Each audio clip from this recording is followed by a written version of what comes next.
Hi,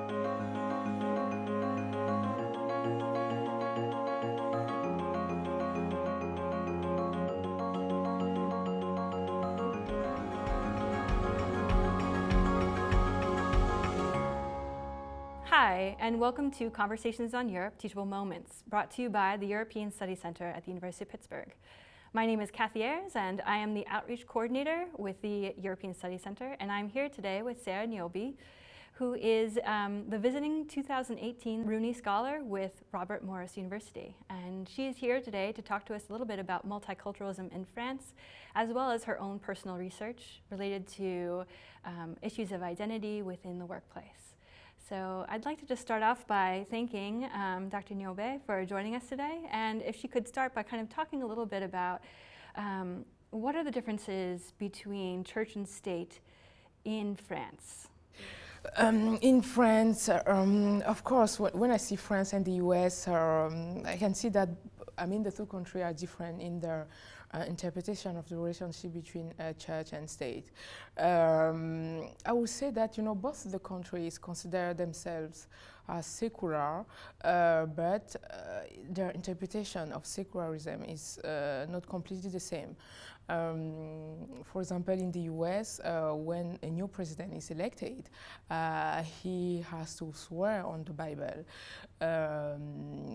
In God we trust is the national motto, which is generally enshrined in any public, any official document, in any official institution or symbol representing the state. I'm thinking of banknotes, for example. When you look at any banknote, the banknote of $1, for example, you can see on it, in God we trust, the motto. When you go to, the cards on the wall, you can see the motto, in God we trust. Yeah, it seems that, in the US, there is associating church with state is something normal. It's part of the definition of secularism. The French definition, the French interpretation of secularism is radically different. Actually, secularism in France means that there is a clear separation between a state and a religion. Secularism comes from a law that was passed in France in 1905, a law regarding the separation between state and church. At the time, the law was passed to, in order to keep the then powerful Catholic Church from interfering in state matters. Since then, the French state is expected and even required to be secular, meaning that it cannot support any religion. The 1905 law it is known in France as the one that gave birth to the very French concept of laïcité. Laïcité means state secularism in France. So when we talk about laïcité, actually we talk about secularism. Laïcité is a clear separation between state and church. Actually, the 1905 law says that it says different thing. It says that actually the French state guarantees freedom of conscience. Freedom of conscience means that if you live in France, you are free to believe or not to believe. When you live in France, you are free to practice or not to practice a religion. You are free to go to any public space wearing any ostentatious sign of your religion. But at the same time, the French state doesn't recognize, it doesn't subsidize or compensate any religion. For example, a rabbi or a priest cannot be compensated by the French state. Actually, there are some exceptions, though, in France. There is a territory in eastern France, near Germany, which is not secular. It is the only one in France in that case. The reason for that is that, when the 1905 law was passed, the territory was not French. It was part of Germany, actually. And when it eventually moved from Germany to France in 1918, it kept,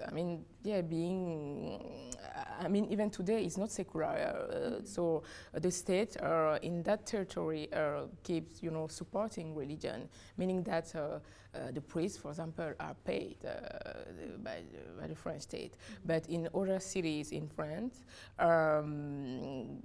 the French state doesn't support any religion. And so this kind of state-sponsored secularism, or laïcité, does it have any impact on cultural identity, maybe in the schools or in the workplace? It might have an impact, of course, on identity at work, school, workplace, etc. I would say that it depends on the citizen's interpretation of laïcité. Actually, there are two types of interpretation of the concept. The first one says that laïcité, it presents laïcité as a synonym of tolerance, meaning that laïcité means that actually laïcité is tolerance for all religions, freedom for anyone to have a faith, to practice their religion in public spaces. This is the first interpretation, but there is another one. Some people tend to believe that laïcité is sort of it's a synonym of neutrality, meaning that religion is something private and that it should not be visible in any public space.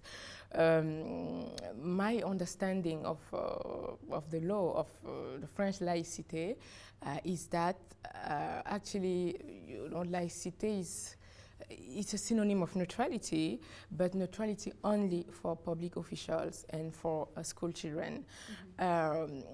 Concerning public officials, the law is clear. The law is clear. The law says that when you are a state employee, you cannot support any religion at work. For example, a police officer cannot wear any ostentatious sign of his religion while working. A school teacher from a public school cannot support any religion in front of his school children at work. When you are a state employee, you are you are required to be secular. If you are not a state employee or a school child, you don't have to be secular. Clearly, employers and employees from private sectors, for example, they don't have to be secular. They don't have to keep their religion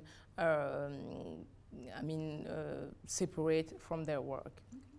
Yeah. And kind of going along this line of schools and workplaces, so in the United States, it's common, if you're applying to school, you might check off ethnicity or religion or things of that nature. And that information is also collected by the U.S. Census data. How is that different in France? The French interpretation of secularism, of course, might have an impact on the way, data is collected in France. In addition to being secular, France promote universalism. The first article of the French Constitution says that it defines France as an indivisible country, a country where the state guarantees equality without distinction of race, ethnicity, and religion. That principle is enshrined in many laws in France, For example, the 6th article of the law regarding files, informatics, and freedoms says that it is prohibited in France to collect or process personal data. It also means that today I cannot tell you how many white or black people are living in France. I cannot tell you how many people in France consider themselves as Muslim or Jewish because we cannot count people on the basis of their skin color or religion. And I would also say that, you know, France's willingness of secularism and universalism has led to considering race and ethnicity, religion as taboo and sensitive subject. And I was kind of, you know, surprised since I've been here actually, because here people, I mean, they are comfortable talking about that kind of subject. In France, I mean, people are not comfortable at all. So kind of getting at the idea of it's kind of created a taboo around this discussion of kind of cultural identity. So do you think France's, you know, laïcité, or this idea of secularism, has made it more accepting of multiculturalism? Yeah, maybe I wanted to say that actually the two countries, what I've noticed that it is that actually, you know, the two countries actually have the same goals. They want to guarantee so equality to their citizens. They want their citizens to have the same opportunities regarding job, you know, I mean, job opportunities, housing, education. Even their methods are radically different. While in France, I mean, France emphasizes universalism and doesn't distinguish the people on the basis of their skin color or religion.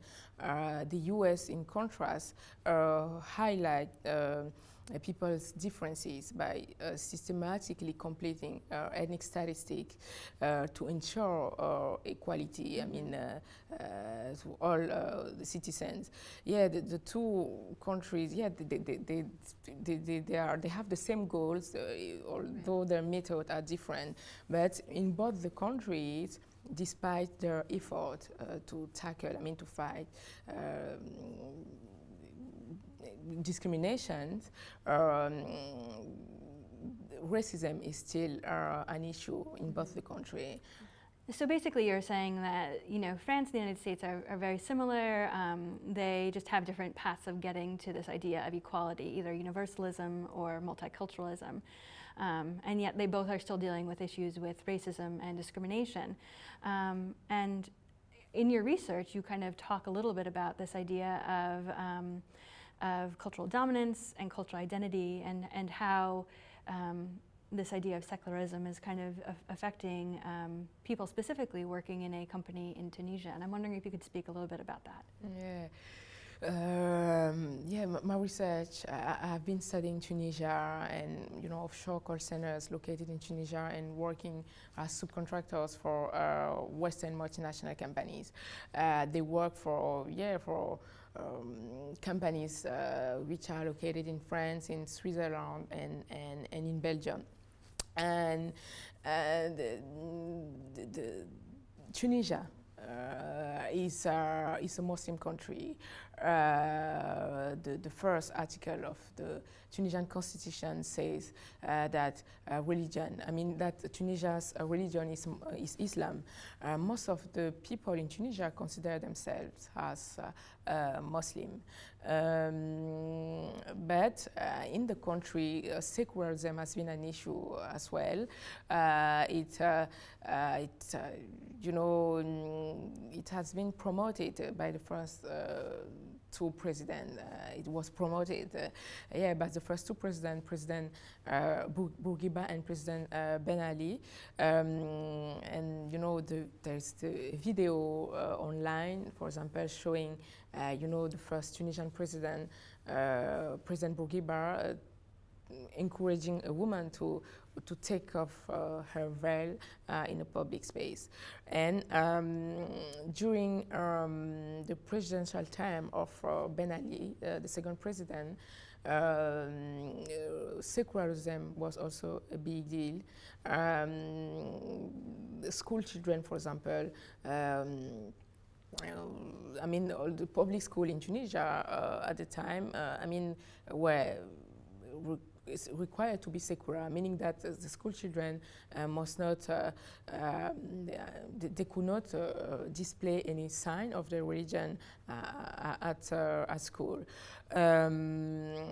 Actually, yes, secularism has been a big deal in the country, and you know, at the same time, you know, the constitution of the country of Tunisia, the 6th article, guarantees freedom of religion, freedom of conscience, and it says that the state, the Tunisian state, is the guardian of that tradition. Tunisian state should, its most guarantees, freedom of conscience, freedom of religion, meaning that in Tunisia, everyone is free to practice or not to practice a religion. Now, when it comes to the private sector, you know, the labor code doesn't clearly impose, for example, private employers to accommodate religion. I mean, practices regarding religion in the private sector are relatively, different, flexible, sorry. The people that I studied in my research are call center agents and their managers. When they are recruited in call centers, they are required to move from their original identity, the Tunisian one, to Western identity, meaning that at work they have to adopt white-sounding names. They are highly encouraged to practice, you know, Western traditions such as Christmas, for example, and they are highly encouraged also to speak the language of the client, since speaking Arabic is prohibited. So the aim of my study was to understand how can an individual move from his original identity to the required one. And the people I met during my research were struggling, you know, with their two identities, and sometimes with other, additional identities. I'm thinking about the company's identity, the identities of the contractor, the identities of the clients, and in addition to the two identities. And I found that you know, they developed they developed identity strategies to manage the contradiction between their original identity and the required one. And as I said, they developed identity strategies, and these identity strategies depend on their interpretation of the management models implemented by the company. Generally, if they believe that the management model that has been implemented by the company is consistent with their cultural requirement, they are more likely to accept and adopt the required identity, the Western one. If, in contrast, they think that the management model implemented by the company it's far from what they are used to, it's far from their culture, they might not accept, they might reject the required identity, meaning that they keep practicing the Muslim and Tunisian culture. Well, thank you, Sarah, for joining us today. And thank you for joining us for Conversations on Europe, Teachable Moments. We hope you join us again soon. Thanks for having me.